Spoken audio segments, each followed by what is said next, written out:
जय श्री कृष्णा। राधे राधे। आज हम सुनेंगे सावन मास कथा के 24वें अध्याय की कथा। बोलिए शंकर भगवान की जय हो। ऋषियों ने पूछा, हे सूत जी, हाटकेश्वर क्षेत्र में जो तीर्थ है उन सब में स्नान करने के लिए मनुष्य 100 वर्षों में भी समर्थ नहीं हो सकता। अतः निर्धन मनुष्य उन तीर्थों में स्नान का फल कैसे प्राप्त कर सकता है। तब सूत जी महाराज बोले कि पूर्व काल में आनर्त नरेश ने विश्वामित्र जी से प्रश्न किया, हे भगवान, इस क्षेत्र में असंख्य तीर्थ हैं, उन सब में अलग अलग स्नान की विधि बताई गई है। कोई भी मनुष्य 100 वर्षों में भी यहाँ के तीर्थ का फल प्राप्त नहीं कर सकता। अतः कोई ऐसा सुखद उपाय बताइए जिससे एक ही तीर्थ में स्नान करने से मनुष्य सब तीर्थों के स्नान का फल प्राप्त कर ले। तब विश्वामित्र जी बोले, हे राजन सुनो, इस क्षेत्र में 4 प्रमुख तीर्थ हैं जिसमें स्नान और श्राद्ध करने पर मनुष्य को सब तीर्थों में स्नान का फल प्राप्त होता है। यही सिद्धेश्वर आदि 27 लिंग हैं जो सभी पापों का नाश करने वाले हैं। श्रद्धा पूर्वक हृदय से उन सब का दर्शन कर लेने पर मनुष्य को सभी देवताओं के दर्शन का फल मिलता है। इसमें से एक लिंग का भी पूजन कर लेने पर सब लिंगों की पूजा हो जाती है। तब राजा ने पूछा, हे मुने, यहाँ पर 4 प्रसिद्ध तीर्थ कौन से हैं। तब विश्वामित्र जी बोले, हे महाराज, यहाँ एक पुण्यमयी कूपिका है जहाँ कन्या राशि के सूर्य में कृष्ण पक्ष की चतुर्दशी और अमावस्या के दिन गया तीर्थ आश्रय लेता है। जो मनुष्य उस दिन श्रद्धा पूर्वक उस तीर्थ में श्राद्ध करता है वह अपने 100 पीढ़ी के पितरों को तार देता है। दूसरा है शंख तीर्थ। जो मनुष्य माघ के प्रथम दिन वहां पर स्नान करता है और भगवान शंखेश्वर का दर्शन करता है वह सभी तीर्थों का फल प्राप्त करता है। तीसरा मेरे नाम का विश्वामित्र तीर्थ है जो प्रधान है। उसमें भाद्रपद कृष्ण अष्टमी को स्नान करके जो मनुष्य मेरे द्वारा स्थापित विश्वामित्रेश्वर शिव का दर्शन करता है वह सभी तीर्थों का फल पा जाता है। चौथा बालमंडल में शक्र तीर्थ है। जो आशीवन शुक्ल अष्टमी को उस तीर्थ में स्नान और पूजन करता है, भगवान शक्रेश्वर का दर्शन करता है, उसे सभी तीर्थों का फल प्राप्त होता है। पूर्व काल में जब महर्षि गौतम जी के श्राप से उनकी धर्मपत्नी अहिल्या देवी शिलारूप हो गई, तब उनके पुत्र शतानंद जी ने विनय पूर्वक प्रार्थना करते हुए कहा, हे पिताजी, इतिहास, पुराण और समस्त उपनिषदों का चिंतन करके मेरी माता की शुद्धि का कोई उपाय बताइए। मैं उसका अनुष्ठान करूंगा, अन्यथा अपने प्राणों का त्याग कर दूंगा। यह सुनकर गौतम जी ने दीर्घ काल तक ध्यान किया और फिर अपने पुत्र से कहा, हे बेटा, आत्मघात तो बहुत बड़ा पाप है, उसे करने का दुस्साहस भी न करना। मैंने तुम्हारी माता की शुद्धि का निमित्त जान लिया। जिस समय भगवान विष्णु रावण का अवतार करने के लिए सूर्य वंश में मनुष्य रूप में अवतार लेंगे, उसी समय उन्हीं के चरणों का स्पर्श होने से तुम्हारी माता की शुद्धि होगी। अतः बेटा, तुम उस शुभ समय की प्रतीक्षा करो। यह सब मैंने अपनी दिव्य दृष्टि से देखा है। इतना सुनकर शतानंद बड़े प्रसन्न हुए और बहुत अच्छा कहकर उस शुभ अवसर की प्रतीक्षा करने लगे। उसके बाद दीर्घ काल के बाद जब श्री रामचंद्र जी के रूप में भगवान विष्णु का दशरथ जी के यहाँ अवतार हुआ, तब मैं अपने यज्ञ की रक्षा के लिए और यज्ञ कर्म का विनाश करने वाले राक्षसों का संहार कराने के लिए उन भगवान श्री राम को अपने आश्रम पर ले आया। मेरे यज्ञ में वे सभी भयंकर राक्षस मारे गए। उसके बाद सीता जी के स्वयंवर में और उसमें राजाओं के शुभागमन का समाचार सुनकर मैं लक्ष्मण जी सहित श्री राम को जनकपुर में ले गया। मार्ग में गौतम जी का आश्रम मिला। वहां मैंने शिलारूप अहिल्या को देखकर श्री राम से कहा, इस शिला का स्पर्श करो। ये महर्षि गौतम की पत्नी अहिल्या है जो श्राप के कारण शिला हो गई। तुम्हारे स्पर्श से शुद्ध होकर पुनः मानस स्वरूप को प्राप्त होगी। मेरे कहने से श्री राम ने उस शिला का स्पर्श किया। उनके स्पर्श करते ही वह शिला दिव्य रूप धारिणी नारी हो गई। तब उन्होंने अपने पूर्व कर्म को स्मरण किया। लज्जित होकर गौतम जी को प्रणाम करके कहने लगी, प्राणनाथ, कोई प्रायश्चित बताइए। दुष्कर होने पर भी मैं उसका अनुष्ठान करूंगी। तब बहुत देर तक सोच विचार करके गौतम जी ने कहा कि 100 चंद्रायन और 1000 कृच्छ व्रत करो। फिर तीर्थ यात्रा में तत्पर होकर 68 तीर्थों में भ्रमण करो और वहां के देवताओं का दर्शन करो। उन सब के दर्शन से तुम शुद्ध हो जाओगी। बहुत अच्छा कहकर अहिल्या ने मुनि की आज्ञा शिरोधार्य की। काशी आदि 68 तीर्थों में घूमती हुई और वहां के शिवलिंगों का दर्शन करती हुई, पूजन करती हुई अंत में वे हाटकेश्वर तीर्थ को गई। वहां पातालवासी भगवान हाटकेश्वर का दर्शन करने के लिए दुष्कर तपस्या करने लगी। अपने नाम से शिवलिंग की स्थापना करके चंदन फूल और अनुलेपन से उनका त्रिकाल पूजन करती हुई अहिल्या का बहुत समय बीत गया, परंतु उन्हें भगवान का दर्शन नहीं हुआ। किसी समय शतानंद जी अपनी माता को खोजते हुए हाटकेश्वर क्षेत्र में गए। वहां उन्हें बड़ी भारी तपस्या में संलग्न देखकर प्रणाम करके दुखी होकर बोले, माँ, कठोर तपस्या से अपने शरीर को कष्ट क्यों देती हो? 68 तीर्थों में जो शिवलिंग है उनका दर्शन तो तुमने कर ही लिया। यहाँ कोई भी मनुष्य पातालवासी हाटकेश्वर का दर्शन नहीं कर पाता। पिताजी ने जो शुद्धि बताई थी वह तो हो ही गई, अतः अब आप अपने शुभ आश्रम पर चलो। तब अहिल्या कहने लगी, हे बेटा, जब तक मैं शिव का दर्शन नहीं कर लूंगी तब तक घर नहीं चलूंगी, ऐसा मैंने निश्चय किया है। तब शतानंद कहने लगे, यदि ऐसी बात है तो मुझे भी पिता के पास लौटकर नहीं जाना है। ऐसा कहकर उन्होंने भी शिवलिंग की स्थापना की और 6-6 दिन पर भोजन करते हुए व्रतचर्या में लग गए। उनका भी बहुत समय बीत गया, परंतु उन दोनों पर भगवान शिव संतुष्ट न हुए। उसके बाद दीर्घकाल के बाद महामुनि गौतम जी भी पुत्र को देखने की इच्छा से वहां आए। पत्नी और पुत्र को तपस्या करते देख पहले तो बहुत प्रसन्न हुए, फिर दुखी होकर बोले, अहो, मेरा बेटा तो बहुत दुर्बल हो गया, इसे तपस्या से निवृत्त करके मैं घर ले चलूं।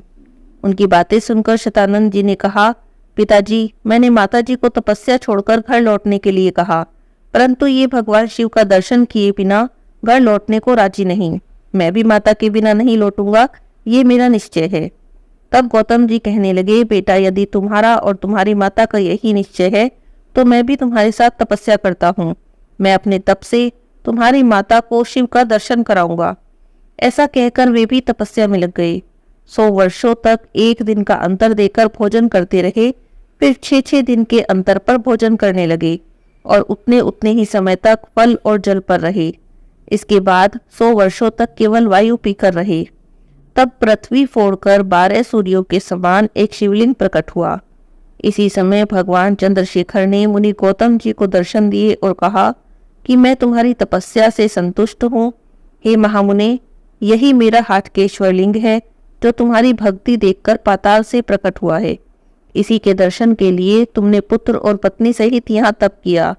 तुम सभी का मनोरथ सफल हुआ। अब तुम्हारी पत्नी इस लिंग का दर्शन करे, इससे इन्हें 68 क्षेत्रों की यात्रा का फल होगा।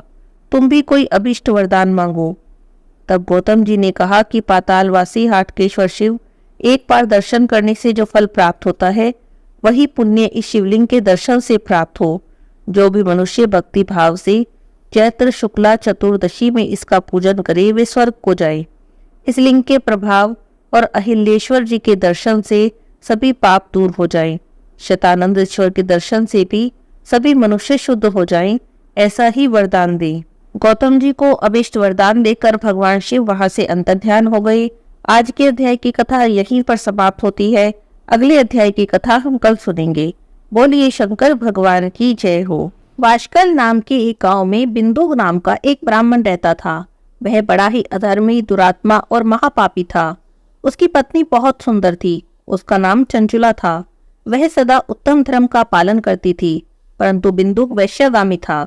इस तरह का कुकर्म करते हुए जब बहुत समय व्यतीत हो गया, उसकी स्त्री काम से पीड़ित होने पर भी स्वधर्म का नाश हो जाने के भय से कलेश सहकर भी काफी समय तक धर्म से भ्रष्ट नहीं हुई, परंतु आगे चलकर वह भी अपने दुराचारी पति के आचरण से प्रभावित होकर दुराचारिणी और धर्म से विमुख हो गई।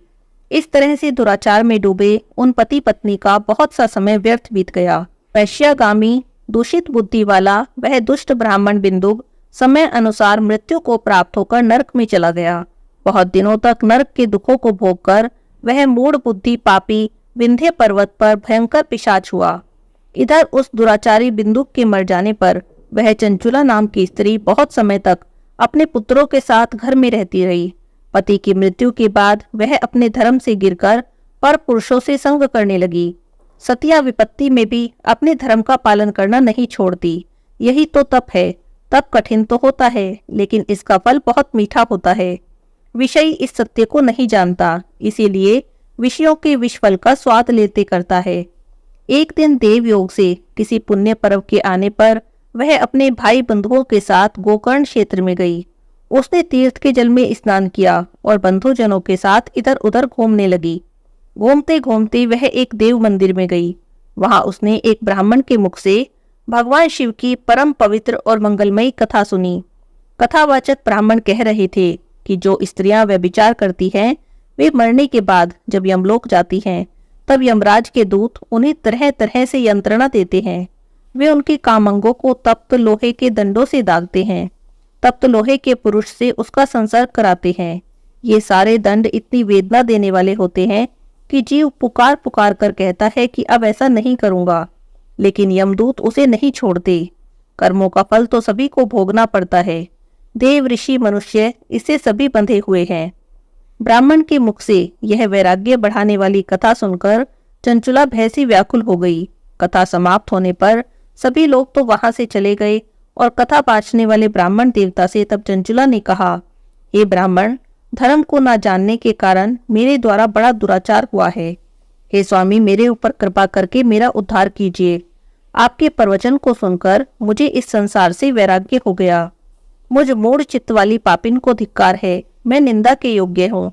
मैं बुरे विषयों में फंसकर अपने धर्म से विमुख हो गई थी। कौन मुझ कुमार्ग में मन लगाने वाली पापनी का साथ देगा?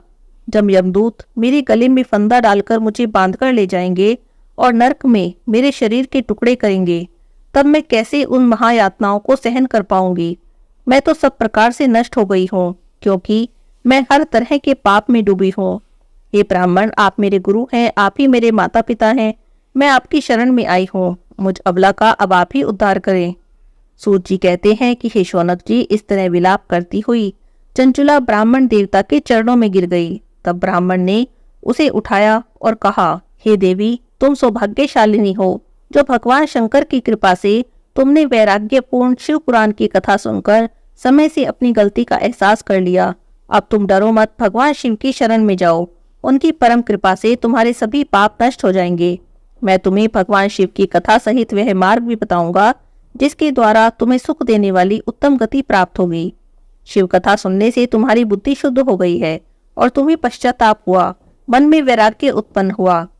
पश्चाताप ही पाप करने वाले पापियों के लिए सबसे बड़ा प्रायश्चित है। पश्चाताप ही पापों का शोधक है। इससे पापों की शुद्धि हो जाती है। सत्पुरुषों के अनुसार पापों की शुद्धि के लिए प्रायश्चित पश्चाताप से ही संपन्न होता है। जो मनुष्य अपने कुकर्म के लिए पश्चाताप नहीं करता, वह उत्तम गति प्राप्त नहीं करता, परंतु जिसने अपने कुकृत्य पर हार्दिक पश्चाताप कर लिया, वह अवश्य ही उत्तम गति का भागीदार होता है। इसमें जरा भी संशय नहीं है। शिव पुराण की कथा सुनने से चित्त की शुद्धि और मन निर्मल हो जाता है। शुद्ध चित्त में ही भगवान शिव और माता पार्वती का वास होता है। वह शुद्ध आत्मा पुरुष सदा शिव के पद को प्राप्त होता है। इस कथा का श्रवण सभी मनुष्यों के लिए कल्याणकारी है, अतः इसकी आराधना और सेवा करनी चाहिए।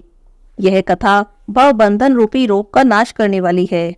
भगवान शिव की कथा सुनकर हृदय में उसका मनन करना चाहिए। इससे चित्त की शुद्धि होती है। इतना कहकर ब्राह्मण चुप हो गए। उनका हृदय करुणा से भर गया।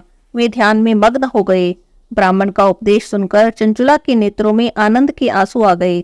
वह हर्ष भरे हृदय से ब्राह्मण देवता के चरणों में गिर गई और हाथ जोड़कर बोली, मैं तो कृतार्थ हो गई। हे ब्राह्मण, हे शिव भक्तों में श्रेष्ठ स्वामिन, आप धन्य हैं। आप परमार्थदर्शी हैं और सदा ही परोपकार में लगे रहते हैं। हे साधो, मैं नरक के समुद्र में गिर रही हूँ, कृपा करके मेरा उद्धार कीजिए।